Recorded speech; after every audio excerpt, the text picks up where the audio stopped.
Hi, Paul Sackers, Good News Planet, shining a spotlight on the loneliness epidemic in the United States as a potential part of a solution. Actually, I'm going to read something here. Isolation and loneliness are immersed societal challenges that have a real impact on both our physical and mental health. Both are common issues and very serious ones. According to AARP, 1 in 3 adults age 45 and older are lonely. That's and research shows loneliness is as deadly as smoking 15 cigarettes, making it as much of a public health concern. Well, we have two wonderful people here because their I imagine your whole mission in life is to make people not so lonely and also make people happy. And one of the ways that you go about that is through our friends, actually our DNA friends. They call them animals, or they call us animals. I think we are a related species. Wait, that DNA proved that? Wait a second. Okay. So we have Angela Hughes, who's a doctor. Good morning, Angela. How are you? Good morning. Oh, who's Angela? Raise your hand, Angela. Okay, thank you. I'm sorry, it doesn't say your name here, so I don't know. Nancy G, Dr. Nancy G, Director of Center of Human Animal Interaction at Virginia Commonwealth University. Well, welcome. Good morning. So, Center for Human Animal Interaction. Center for Yep. Interaction. So, what does that mean? It means we study the ways in which humans and animals interact to the benefit of both. And in the situations where it doesn't benefit both, we want to encourage people not to do that, but to focus on the beneficial kinds of interactions. Aha. So, what would be a benefit interaction for both mean? What does that mean? You'll pet your dog and he pet you back? You know, it's an interesting question, and there's actually data out there about that very thing. So when we interact with a dog, we release oxytocin, kind of that feel-good hormone. Well, it turns out that when we're doing long, slow strokes on the dog's body, they do too. So this relationship that we have with dogs is mutually beneficial. So, who's mimicking who?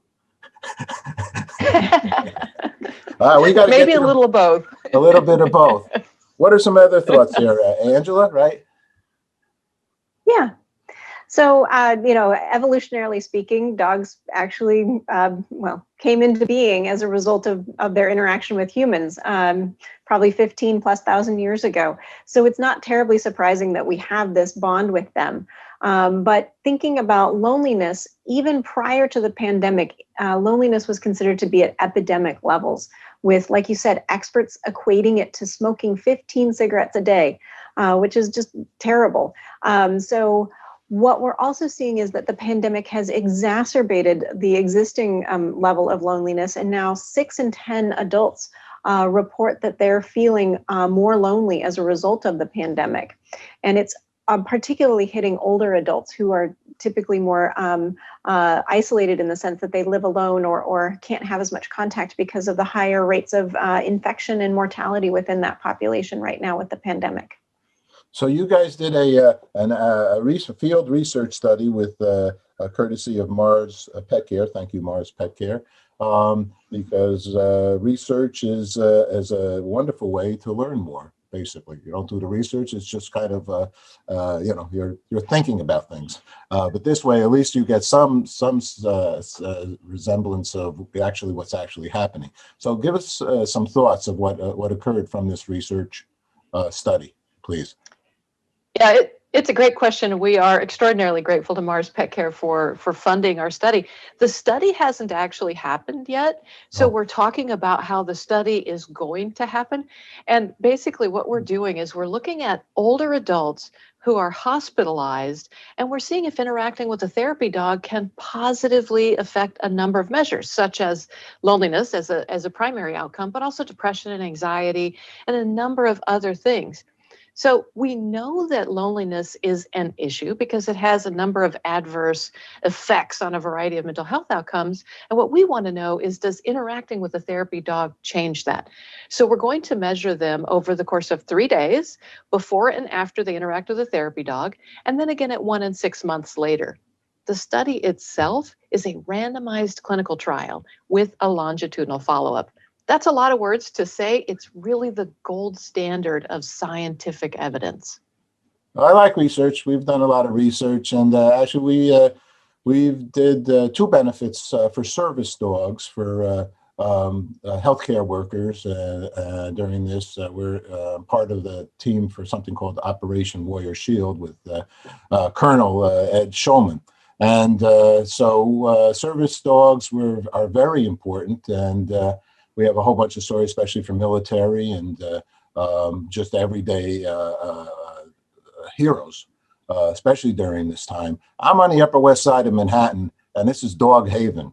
This has become, within the last past year, even family members who said, I'll never get a dog during this past year, got dogs. And, it's really, even in my building, we don't allow dogs. We have dogs here now. So it's really it's a change. We allowed cats, but so do you think the message is getting out there, or the reality that our people, they're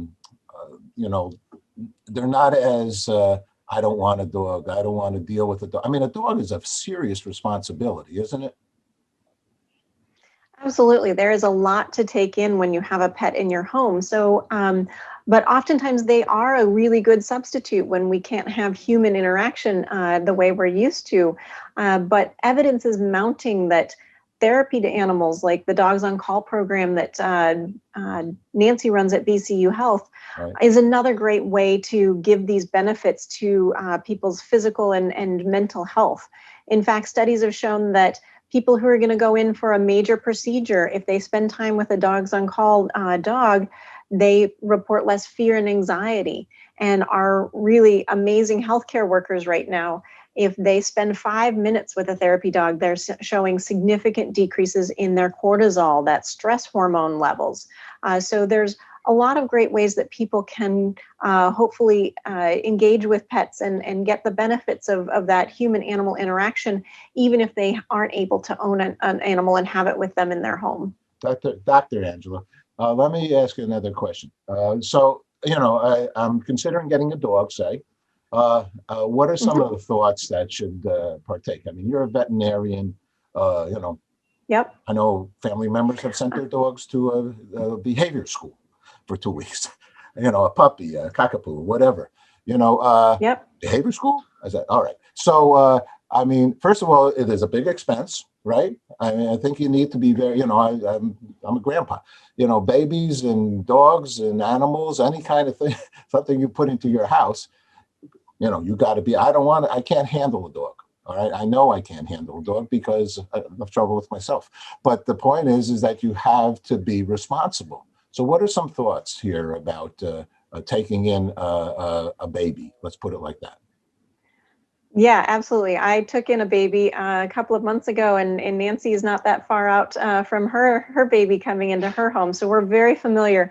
It does take a lot of time and effort. It's not insurmountable. Obviously, many of us have pets, but it is something to be considered, to think about the time and the money and the expense, because especially that first year is going to be fairly expensive if you think about getting all of their vaccines, getting their training in, getting their spay and neuter, all of those sorts of things. So there's a lot of great resources through marspetcare.com. You can check that out. And if you want to learn more about this great study or more human-animal interaction studies, you can go to waltham.com, WALTHAM.com, or to learn more about the Center for Human-Animal Interaction and the Dogs on Call program, you can visit chai.vcu.edu.